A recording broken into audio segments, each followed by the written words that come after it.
In this digital age, what's happening to old Jewish vinyl? You remember records. A group has been formed, the Idelsohn Society, named after musicologist Abraham Tzvi Idelsohn, and this is their mission.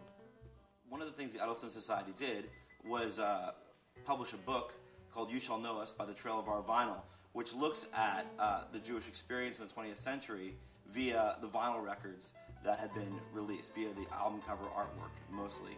We came to the conclusion that maybe what we should try to do is take some of the records that we love so dearly, the records that we feel like have been lost in time, and reissue them. An impressive exhibition, Jews on Vinyl, based on the book, is showing at the Contemporary Jewish Museum in San Francisco.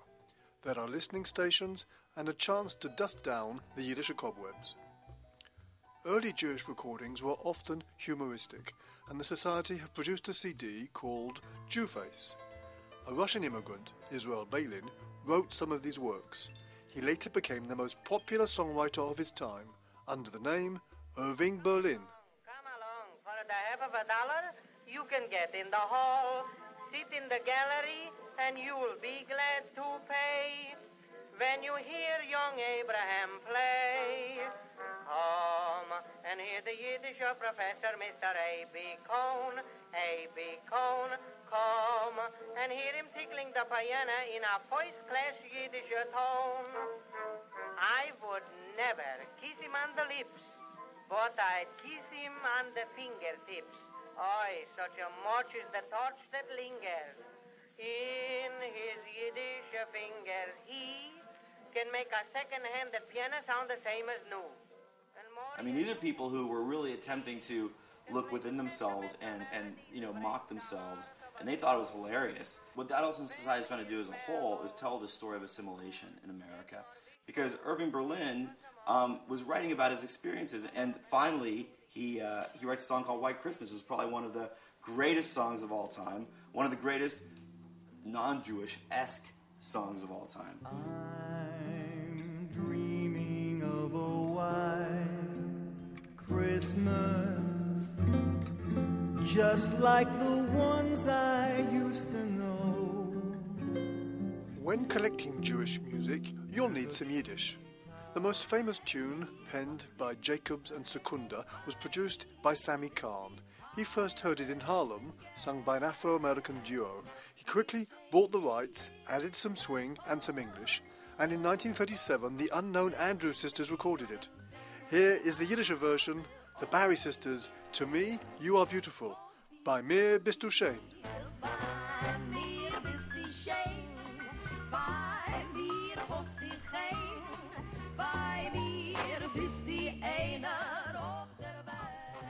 The Begelman sisters became the Barry sisters.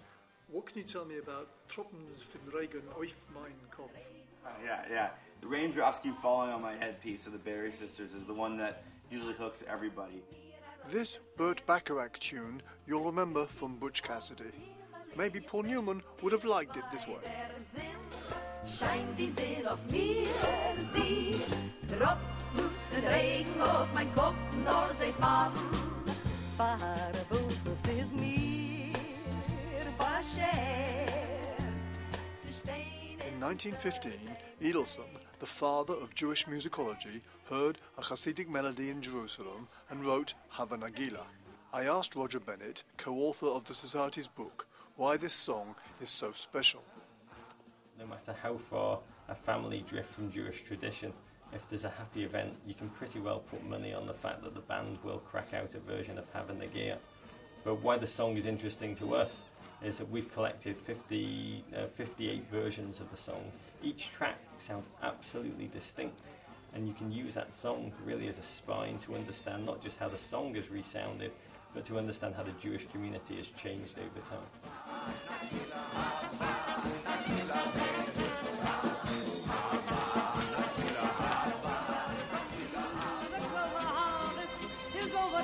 Everyone dance, dance where the corn is high, under a golden sky, dance where the wine was born, dance, everyone dance, whirl and turn about, lift up your arms and shout, join hands and step along, dance, everyone dance. Hava Nagila. nagila nismacha Ava nagila nismacha Ava naranina Hava Nagila has entered into the mainstream. However, old recordings have not made the changeover from vinyl to digital.